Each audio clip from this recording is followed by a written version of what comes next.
Hello student, आपका science think academy में स्वागत है।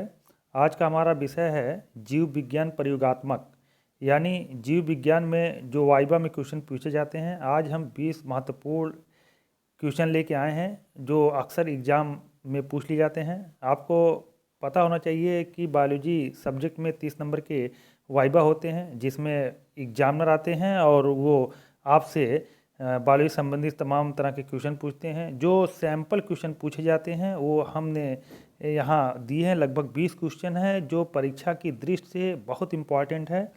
तो टाइम न बचते हुए इसको हम आगे बढ़ते हैं। अगर हमारे चैनल पर नए हैं तो इसको सब्सक्राइब कर लीजिए और बेल आइकन को दबा लीजिए ताकि जो है आने वाली वीडियो आप तक पहुंचते रहे। तो चलिए शुरू करते हैं। बायोलॉजी वाइवा के 20 महत्वपूर्ण प्रश्न हैं।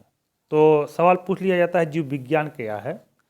तो अक्सर जो है एग्जाम में पूछ लेते हैं जीव विज्ञान की परिभाषा बताओ, जीव विज्ञान क्या है। तो जीवों का अध्ययन जिसमें किया जाता है वही जीव विज्ञान है, उसी को बायोलॉजी कहते हैं। तो सेल क्या है? सेल मतलब कोशिका क्या है। सेल ये पूछ लिया जाता है आखिर सेल क्या है, कोशिका क्या है, बताइए। तो सेल का अर्थ है छोटा कमरा, जो लैटिन भाषा में सेलुला से बना है। कोशिकाएं सभी जीवों की शारीरिक संरचना एवं आधारभूत संरचनात्मक एवं क्रियात्मक इकाई होती है, जिसमें स्वतः जनन करने की क्षमता होती है।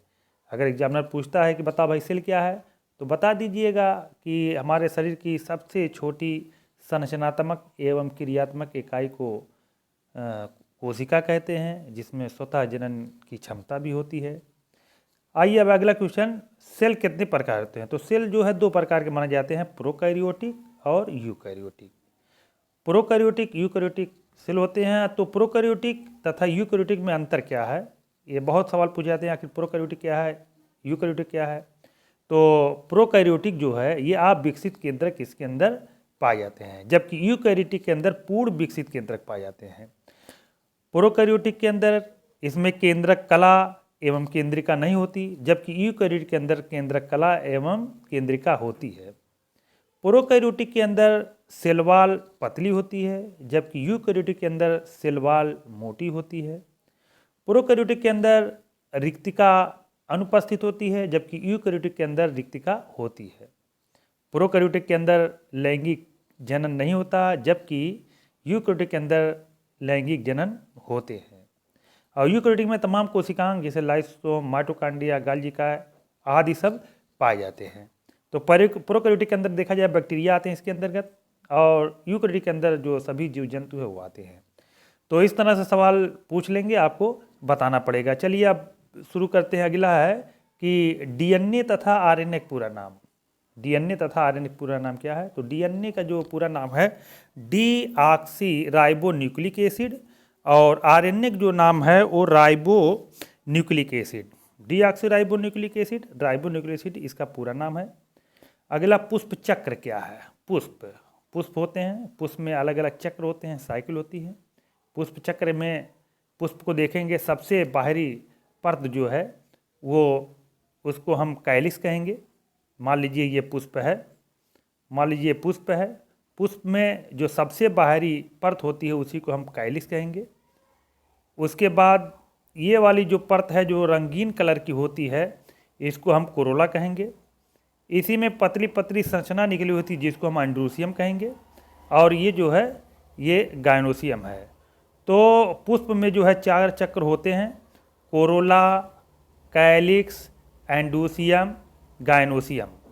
तो अगर एग्जाम में पूछ लिया जाता है कि भाई पुष्प चक्र क्या है, पुष्प क्या है, तो आप बता देंगे पुष्प चक्र में जो है 4 होते हैं, ये कैलिक्स, कोरोला, एंड्रोसियम, गायनोसियम। अगर इसमें से कोई एक चक्र अनुपस्थित है तो उसको इनकम्प्लीट कहा जाता है। अगर उपस्थित है, चारों चक्र हैं, तो उसको कंप्लीट पुष्प कहा जाता है। अगला ये 6वां क्वेश्चन है, एटीपी तथा एडीपी का पूरा नाम बताओ। तो एटीपी का पूरा नाम एडिनोसिन ट्राइफॉस्फेट, और एडीपी का पूरा नाम एडिनोसिन डाइफॉस्फेट। इसमें 3 फास्फेट होते हैं, इसमें 2 फास्फेट होते हैं। अगला प्रकाश संश्लेषण क्या है। इसको फोटोसिंथेसिस कहते हैं। प्रकाश संश्लेषण क्या है। तो प्रकाश संश्लेषण जो है ये पत्तियों के अंदर होते हैं, इसके लिए 4 चीज़ों की आवश्यकता होती है। कौन कौन?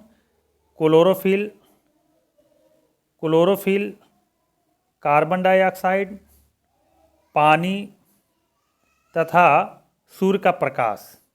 तो अगर देखा जाए ये 4 चीज़ें अगर उपस्थित हैं तो प्रकाश क्रिया होगी।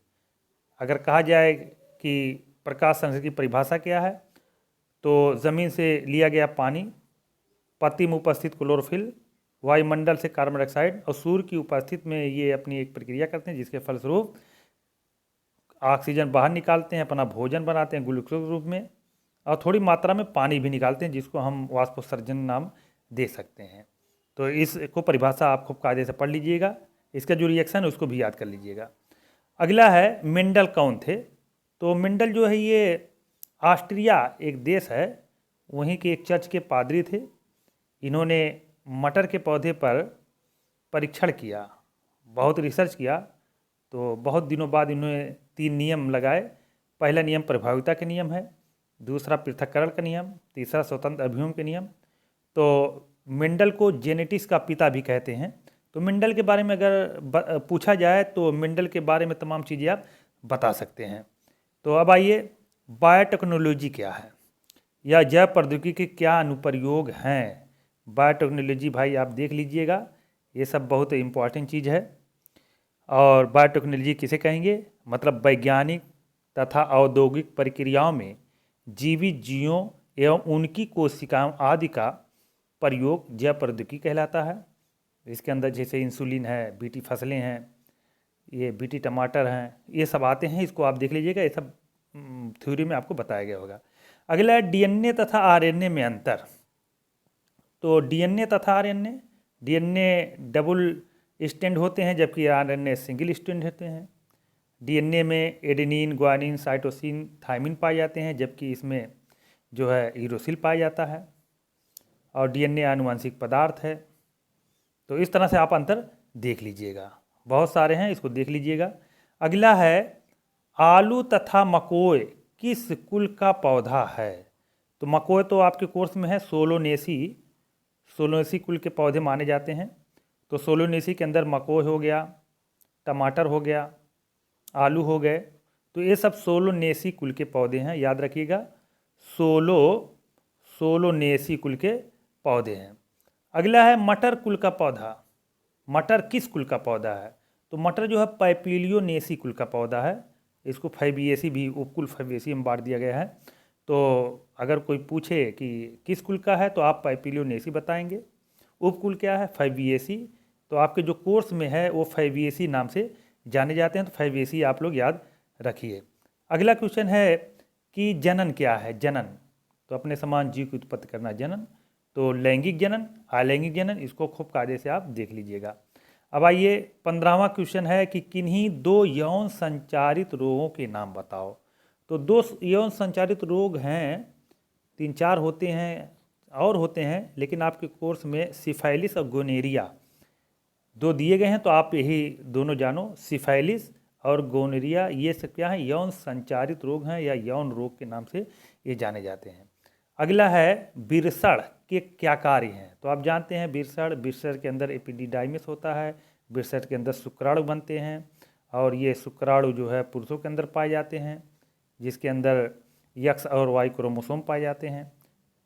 कहने का मतलब है कि विरसड़ की जो कार्य है ये शुक्राणु या स्पर्म का प्रोडक्शन करना है। अगला क्वेश्चन है कि वाष्पोत्सर्जन किसे कहते हैं? वाष्पोत्सर्जन, तो वाष्पोत्सर्जन जो होते हैं ये पत्तियों से पानी का निकलना वाष्पोत्सर्जन कहलाता है। पत्तियों से पानी का निकलना वाष्पोत्सर्जन। ये प्रकाश संश्लेषण क्रिया के दौरान ये होते हैं, उसमें थोड़ी मात्रा में पानी भी निकलते हैं, उसी को वाष्पोत्सर्जन या ट्रांसपिरेशन के नाम से जाना जाता है। अगला किन्हीं 2 जीवाणु जनित रोगों के नाम बताओ। तो किन्हीं 2 जीवाणु जनित के रोग के नाम बताना है तो इसमें एक हैजा हो जाएगा, एक टीबी हो जाएगा। हैजा जो होता है वह विब्रियो कॉलेरी द्वारा होता है, जबकि टीबी जिसको हिंदी में तपेदिक रोग कहते हैं, इसको माइकोबैक्टीरियम ट्यूबरकुलोसिस के नाम से जानते हैं। तो हैजा और टीबी रखिएगा, ये जीवाणु जनित। इस तरह से विषाणु जनित पूछ सकते हैं, कवक जनित रोग पूछ सकते हैं, इसको आप लोग देख लीजिए, आपके कोर्स में है। 19वां है ये चार्ट जो आप चार्ट बना के ले जाएंगे, एक चार्ट आप लोग ज़रूर बना के ले जाइएगा, क्योंकि बायोलॉजी कोर्स बहुत लंबा है। अगर चार्ट लेके जाते हैं तो एग्जामिनर जो है चार्ट देख के उसका दिमाग उसी पर केंद्रित हो जाएगा। मतलब आपके कोर्स में जो चीज़ है उसे संबंधित एक चित्र बना लीजिए और उसके बारे में खूब कायदे से उसको याद कर लीजिए, यानी पूरे पाठ से संबंधित, क्योंकि जब उसका दिमाग उस पर जाएगा, उससे संबंधित सवाल पूछेंगे तो उसका दिमाग उसी पर केंद्रित हो जाता है और आपका वाइवा भी खूब बढ़िया तरीके से हो जाएगा। इसलिए आपको चार्ट बना लेना ज़रूरी है। जबकि आपके सिलेबस में चार्ट है नहीं, केवल फाइल दिया है, फाइल पे 4 नंबर मिलती है, लेकिन चार्ट बना लेंगे तो ये आपके सहारे के लिए है। अगला क्वेश्चन है कि साइंस थिंक एकेडमी को अगर आप सब्सक्राइब नहीं किए हैं तो इसको सब्सक्राइब अवश्य कर लीजिएगा, दूसरों तक पहुंचाइए, लाइक करिए, सब्सक्राइब करिए। और इससे संबंधित एक सवाल हम आपसे पूछ लेते हैं, आप कमेंट में उसका उत्तर ज़रूर बताइएगा कि आम का वैज्ञानिक नाम क्या है। आम का वैज्ञानिक नाम या आम का बॉटनिकल नाम, जो फलों का राजा कहा जाता है, इसका वैज्ञानिक नाम क्या है? आप कमेंट में इसको ज़रूर लिख दीजिएगा, अपना नाम भी डाल दीजिएगा। और इसी से संबंधित जितने भी क्वेश्चन है, जितना मैं बोला हूँ, इससे संबंधित आप इसको याद कर लीजिएगा। जो आपका स्पार्टिंग कराई जाएगी या और चीज़ें हैं लिखवाई जाती है थ्योरी में, उससे संबंधित सब आपको याद रहना चाहिए। एग्जामिनर कहीं से भी सवाल पूछ सकता है। तो अगर वीडियो अच्छी लगी हो तो इसको जो है लाइक कर दीजिएगा। Thank you.